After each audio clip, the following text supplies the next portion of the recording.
మీ ఎలాంటి వ్యాపార ప్రకటనలకైనా వెంటనే మా ఛానల్ సంప్రదించండి. కుంభరాశి వారికి డిసెంబర్ నెల ఎలా ఉంటుందని చూద్దాం. డిసెంబర్ నెలలో కుంభరాశి వారికి సానుకూలమైనటువంటి ఫలితాలు గోచరిస్తూ ఉన్నాయి. ఈ రాశిలో ఉండేటువంటి వారికి ఇప్పుడు షష్టమంలో కొనసాగుతున్నటువంటి గురువు వక్రగతిలో కొనసాగుతున్నాడు. వక్రగతిలో కొనసాగుతూ డిసెంబర్ 6వ తారీఖున పంచమంలోకి రాబోతున్నాడు. పంచమంలో వచ్చినటువంటి గురువు యోగకారకుడు, ముఖ్యంగా సంతాన ప్రాప్తి కలిగించగలగుడు. అదేవిధంగా వచ్చినప్పటికీ ఫైనాన్షియల్గా కూడా కొంచెం స్టెబిలిటీని ఇవ్వగలిగేటువంటి ఒక స్థానం వచ్చింది. మూల త్రికోణ స్థానం అంటారు. ఆ స్థానంలోకి వచ్చినప్పుడు గురువు యొక్క దృష్టి వచ్చినప్పటికీ లాభస్థానం మీద ఉంటుంది కాబట్టి వ్యాపార పరంగానూ అభివృద్ధి దశలోకి జీవితం మారడానికి గల కారకంగా కూడా ఉంటుంది. అదేవిధంగా ఇదే సమయానికి వచ్చేటప్పటికి మనం చూసినట్లయితే రవిలో వచ్చేటప్పటికి మార్పు జరుగుతున్నది. రవి అంటే సూర్యుడిలో వచ్చేటువంటి మార్పు ఏంటంటే రవి రాజ్యస్థానంలో సంచారం చేస్తున్నాడు. అది యోగకారకమైనటువంటి స్థానం. నూతన ఉద్యోగ ప్రయత్న సంబంధితమైన వ్యవహార విషయాల్లోనూ అనుకూలత అనేది ఉంటుంది. అదేవిధంగా నూతన ఉద్యోగాలు, నూతన అవకాశాలు అందిపుచ్చుకోవడంలోనూ అనుకూలమైనటువంటి ఫలితాలు పొందగలుగుతారు. రాశిలో ఉండేటువంటి రవి అత్యధికమైనటువంటి బిందువులతో రాజ్యస్థానాల్లో కొనసాగుతున్నప్పుడు ఉద్యోగ పరంగానూ వ్యాపార పరంగానూ అనుకూలంగా ఉంటే నూతన అవకాశాలు, నూతన వ్యాపార విస్తరణ చేయగలిగినటువంటి ఒక ధైర్యాన్ని పొందగలుగుతారు. రాశిలో ఉండేటువంటి వారికి శుక్రుడు, రవి, బుధుడు మరియు అదేవిధంగా కుజుడితో కలిసి ఈ చతుర్గ్రహ కూటమి జరుగుతుంది. ఈ చతుర్గ్రహ కూటమి రాజ్యస్థానంలో వృశ్చికలో కొనసాగుతున్నటువంటి ఈ యొక్క చతుర్గ్రహ కూటమి తర్వాత రాబోతున్నటువంటి 16వ తారీఖున 8వ తారీఖున కుజుడి యొక్క మార్పు, 16వ తారీఖున రవి యొక్క మార్పు, శుక్రుడి యొక్క మార్పు, బుధుడి యొక్క మార్పుతో చతుర్గ్రహ కూటమి మనకు ధనస్సులో జరుగుతుంది అన్నమాట. అంటే ఈ చతుర్గ్రహ కూటమిలో మార్పు అనేది ఉంది. ఇది పూర్తిగా యోగకారకమైనటువంటి స్థితి ఇవ్వగలిగినటువంటి రాశి ఏదైనా ఉంది అంటే అది కుంభరాశి. కుంభరాశి వారికి అనుకూలంగా ఉంటుంది. నూతన ఉద్యోగ అవకాశాలు పొందడానికి అవకాశం అనేది ఉంది. మార్పు చేర్పులకు అవకాశం అనేది మిండుగా కనిపిస్తూ ఉన్నది. వీటితో పాటు ఇదే సమయానికి వచ్చేటప్పటికీ కుజుడి యొక్క మార్పు దేని సంకేతం ఇవ్వగలుగుతుంది అంటే రాబోతున్నటువంటి రోజుల్లో ఏవైతే పోలీస్ స్టేషన్లో ఉన్నటువంటి పంచాయతీలు, మధ్యవర్తి పంచాయతీలు, భూ సంబంధితమైనటువంటి లావాదేవీలకి అనుకూలంగా కూడా ఉంటుంది. మరియు అదేవిధంగా రియల్ ఎస్టేట్ సంస్థల్లో పనిచేస్తున్నటువంటి వారికి చేతి నిండా పని పొందగలుగుతారు. చేతి వృత్తుల పని వారికి కూడా వచ్చేటప్పటికి ఈ యొక్క నెల డిసెంబర్ నెల అనేది చాలా ఫ్రూట్ఫుల్గా ఉంటుంది. చేతి నిండా పని దొరుకుతుంది. అదేవిధంగా సంపాదన కూడా దొరుకుతుంది.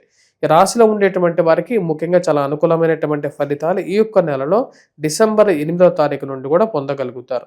గురువు యొక్క సానుకూలమైనటువంటి స్థితి యోగాన్ని ఇవ్వగలుగుతుంది. సంతాన ప్రాప్తి గురించి ప్రయత్నం చేస్తున్నటువంటి స్త్రీలకి అదేవిధంగా పురుషులకు కూడా సంతానం కలుగుతుంది అనేటువంటి నమ్మకం, అదేవిధంగా సంతానంలో ఎదుగుదల, మానసికమైనటువంటి వికాసాన్ని ఇచ్చేటువంటి ఒక మంచి స్థితి ఏర్పరుస్తుందనే విధంగా కూడా చెప్పచ్చు. రాశిలో ఉండేటువంటి రాజకీయ నాయకులకి కొన్ని అవకాశాలు అందిపుచ్చుకోగలుగుతారు. ముఖ్యంగా కుజుడు యోగకారకమైనటువంటి స్థితిలో ఉన్నందువలన రాజకీయంగా ఎదగడానికి మీరు చేస్తున్నటువంటి ప్రయత్నాలు లాభించే విధంగా కూడా ఉంది. రాశిలో ఉండేటువంటి వారికి ముఖ్యంగా గురువు యొక్క సానుకూలమైనటువంటి స్థితి, కుజుడు యొక్క సానుకూలమైనటువంటి స్థితి పూర్తి యోగించే విధంగా ఉంది. ఈ యొక్క నెల అనేది లాభదాయకంగా ఉంటుంది.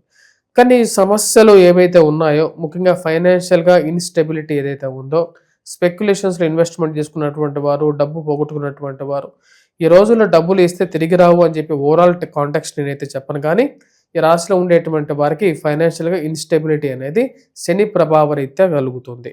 ముఖ్యంగా ధనస్థానంలో శని యొక్క స్థితి, జన్మరాశిలో రాహుగ్రహ సంచారం వైవాహిక జీవితంలో మళ్ళీ అదేవిధంగా ఇబ్బంది పెట్టేటువంటిది. అదేవిధంగా ప్రేమ సంబంధితమైన వ్యవహారాలు కానీ, లిటిగేషన్ వ్యవహారాలు కానీ, మానసికంగా వేధించేటువంటి వ్యవహారాలు అనేవి కలుగుతూ ఉంటాయి. దానికి మెయిన్గా రీజను రాహువు జన్మరాశిలో సంచారం చేయటం. వాటితో పాటు ధనస్థానంలో ఈ రాశిలో ఉండేటువంటి వారికి ఫైనాన్షియల్గా కొంచెం డబ్బు అనేది 10 రూపాయల కన్నా 100 రూపాయలు ఖర్చు అవుతూ ఉంటుంది. ఆ విపరీతమైనటువంటి డబ్బు ఖర్చును తగ్గించుకోవడానికి మీరు చేయాల్సింది ముఖ్యంగా శనిని ప్లీజింగ్ చేసుకోవటం. అంటే శనికి ప్లీజింగ్గా శనికి చాలా ఇష్టమైనటువంటి వస్తువులు ఏవైతే ఉన్నాయో ఆ వస్తువుల్ని వీలైనంత బెటర్గా వాటిని మీరు దానం చేయగలిగితే కొంచెం శని ప్లీజింగ్ అనేది ఉంటుంది. అంటే శనిని శాంతింప చేయగలిగినటువంటి కొన్ని వస్తువులు, ముఖ్యంగా బ్లాక్ కలర్ మెటల్స్ కానీ, లేకుండా ఉంటే ఏవైతే నల్లటి వస్త్రాలు కానీ వాటిని దానం చేయటం కానీ, ఇవి చేయొచ్చు. దాని తర్వాత వెంకటేశ్వర స్వామి దేవాలయ దర్శనం కూడా చేయొచ్చు. మరి వాటితో పాటు మీరు చేయగలిగింది శని ముందు దీపారాధన చేయటం, శని హోరా సమయంలో దీపాన్ని వెలిగించటం, ఇలాంటివి చేయొచ్చు. ఎందుకని రాహు ఇటువంటి ప్రమాదకరంగా మారాడు అంటే శని బాత్ రాహు బాత్ అని చెప్పి ఒక సాంస్క్రిట్ శ్లోకం ఉంది. అంటే శని ఇంచుమించు రాహు ఎటువంటి ఫలితాన్ని ఇస్తాడంటే శని ఇచ్చినటువంటి ఫలితాన్ని ఇస్తాడు. అంటే ఏలినాటి శని సెకండ్ ఫేజ్లో ఉంది, లాస్ట్ ఫేజ్లో ఉంది కదా అని మనం అనుకోవచ్చు. అంటే 3 phases థర్డ్ ఫేజ్లో ఉంది కదా. కాకపోతే ఈ యొక్క శ్లోకరీత్యా వచ్చేటప్పటికి రాహు కూడా శని లాంటి ఫలితాన్ని ఇస్తున్నప్పుడు జన్మరాశిలో సంచారం చేస్తున్నటువంటి రాహు కూడా శని లాంటి ఫలితాన్ని ఇస్తున్నాడు అన్నమాట. ఉద్యోగపరంగా ఈ రాశిలో ఉండేటువంటి వారికి డిసెంబర్ నెల అనేది చాలా అనుకూలంగా ఉంటుంది. ముఖ్యంగా ఎవరైతే కాంట్రాక్టర్స్ కానీ రియల్టర్స్ కానీ వీరందరికీ కూడా ఈ యొక్క ప్రభావాలు అన్నీ ఉన్నప్పటికీ కూడా కొన్ని పనులు సామరస్యంగా సమయానికి జరగాలనుకున్నటువంటి పనులు జరిగిపోతాయి. ఎందుకంటే Ravi is more powerful planet then compare to any other planets అన్నమాట. రవి ఎటువంటి ప్లానెట్ అంటే రవి యొక్క పవర్ ఎలా ఉంటుందంటే మిగతా గ్రహాలన్నీ కూడా ఈ సృష్టిలో కనపడేది మనకు రవి యొక్క దృష్టి వల్లే. అంటే రవి యొక్క కొంచెం వెలుగు అటువంటి వచ్చేటువంటి ఆ యొక్క సూర్యరశ్మి ఏదైతే ఉందో ఆ యొక్క సూర్యరశ్మి ద్వారానే మిగతా గ్రహాలన్నీ కూడా వెలుగుతాయి. రవి ఎప్పుడైతే పవర్ఫుల్గా మారుతూ ఉంటాడో ఆ సమయంలో మిగతా గ్రహాల డామినెన్స్ అనేవన్నీ కూడా సబ్సైడ్ అయిపోతాయి, అంటే తగ్గిపోతాయి. దాని యొక్క ప్రభావ రీత్యా వచ్చినప్పటికీ మనం చెప్పాలి అంటే ఈ యొక్క డిసెంబర్ నెల అనేది చాలా ప్లీజింగ్గా ఉంటుంది. ఈ యొక్క రాశిలో ఉండేటువంటి వారికి కొన్ని అనుకున్నటువంటి కార్యాలు కంప్లీట్ చేయగలుగుతారో, సమయానుకూలంగా కొన్ని కార్యాలు కంప్లీట్ చేస్తాయి. వివాహ ప్రయత్న సంబంధితమైన విషయాల్లో ఈ రాశిలో ఉండేటువంటి వారికి శుక్రుడు యోగకారకమైనటువంటి స్థితులకు మారినప్పుడు జరుగుతుంది. ఎందుకంటే ఈ యొక్క రాశిలో ఉండేటువంటి వారికి శుక్రుడు మంత్ ఎండింగ్ కానీ మారట్లేదు. మంత్ ఎండింగ్ కానీ శుక్రుడు మనం చెప్పాలంటే ఇంచుమించుగా డిసెంబర్ 26వ తారీఖుకి శుక్రుడి యొక్క మార్పు జరుగుతుంది. ఆ టైంలో కొంచెం ఫ్రెండ్స్ అండ్ రిలేటివ్స్ నుంచి ప్లస్ ఉమెన్స్ అంటే లేడీస్ నుంచి కూడా వీళ్ళకి రావాల్సినటువంటి సపోర్ట్ రావటం అనేది కొంచెం సానుకూలమైనటువంటి ఫలితాలు ఇవ్వగలుగుతుంది. ఓవరాల్గా డిసెంబర్ నెల అనేది ఈ యొక్క రాశిలో ఉండేటువంటి వారికి అనుకూలమైనటువంటి ఫలితాన్ని ఎక్కువగా ఇవ్వగలుగుతుంది. డిసెంబర్ 8 నుంచి గురువు సంచారం అనేది విద్యార్థులకు కూడా ప్లస్ పాయింట్గా చెప్పొచ్చు. ఎవరైతే ఈ యొక్క గ్రూప్స్, సివిల్స్, మెయిన్స్ కానీ ప్రిపేర్ అవుతున్నారో, పోటీ పరీక్షల కోసం ప్రిపేర్ అవుతున్నారో ఒకే టైంలోకి గురువు యొక్క మార్పు జరుగుతున్నది వక్రగతి స్థితిలో. అదేవిధంగా రవి, కుజుడు వచ్చేటప్పటికి ఈజ్ ద మెయిన్ ఫౌండర్ అన్నమాట. కుజుడు ఎటువంటి గ్రహం అంటే మెయిన్గా మ్యాథమెటిక్స్ మీద ఇన్ఫ్లుయెన్స్ ఇవ్వగలుగుతాడు, క్రయ విక్రయాల మీద ఇన్ఫ్లుయెన్స్ ఇవ్వగలుగుతాడు, బిజినెస్ పరంగా కూడా రొటేషన్ బాగా పెంపొందించుకోగలుగుతాడు. ఇటువంటి ఫలితాలు ఇవ్వగలిగినటువంటి వాడు కుజుడు. గురువు, కుజుడు ఒకే సమయంలో మంచి స్థానంలోకి వచ్చినప్పుడు ఈ రాశిలో ఉండేటువంటి వారికి ఉద్యోగపరంగా స్టెబిలిటీ, ఉద్యోగపరంగా ఉన్నటువంటి భయాందోళనలు ఏవైతే ఉన్నాయో ఆ భయాందోళన నుంచి కొంచెం రిలీఫ్ ఇవ్వగలుగుతాడు. గురువు కూడా మంచి స్థానంలోకి వెళ్తున్నాడు కాబట్టి ఈ రాశిలో ఉండేటువంటి వారు ముఖ్యంగా చేసుకోవలసినటువంటి ముఖ్యమైనటువంటి కొన్ని రెమెడీస్ అనేది కంపల్సరీగా చేసుకోవాలి.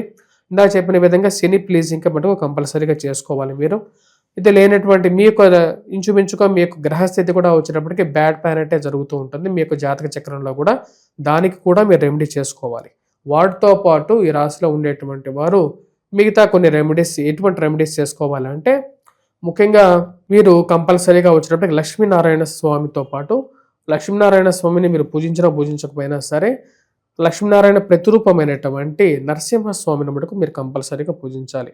ఎందుకంటే కష్టసాధ్యమైనటువంటి సమస్యల నుంచి బయటకు తీసుకురాగలిగినటువంటి వాడు నరసింహస్వామి. ఆ నరసింహస్వామిని పూజించినట్లయితే ఇది రాహు యొక్క ప్రభావం అనేది కొంచెం తగ్గుతుంది. వాటితో కష్టసాధ్యమైనటువంటి సమస్యలు, మీరు భరించలేనటువంటి సమస్యలు ఏవైతే ఉన్నాయో వాటి నుంచి మీ యొక్క విముక్తి అనేది కంపల్సరీగా ఇవ్వగలుగుతాడు. వాటితో పాటు ఇంకొక మెయిన్గా వచ్చేటప్పటికి మనం చెప్పాలి అంటే ఇంకొకటి వెంకటేశ్వర స్వామి దేవాలయ దర్శనం అనేది చేయాలి. వాటితో పాటు ఇంకొక మెయిన్గా వచ్చేటప్పటికి కుజుడి యొక్క ప్రభావం అనేది ఎక్కువగా ఉంది అని మీరు ఫీల్ అవుతున్నట్లయితే మటుకు మీరు కంపల్సరీగా సుబ్రహ్మణ్యేశ్వర స్వామిని కూడా పూజించాలి. స్వస్తి.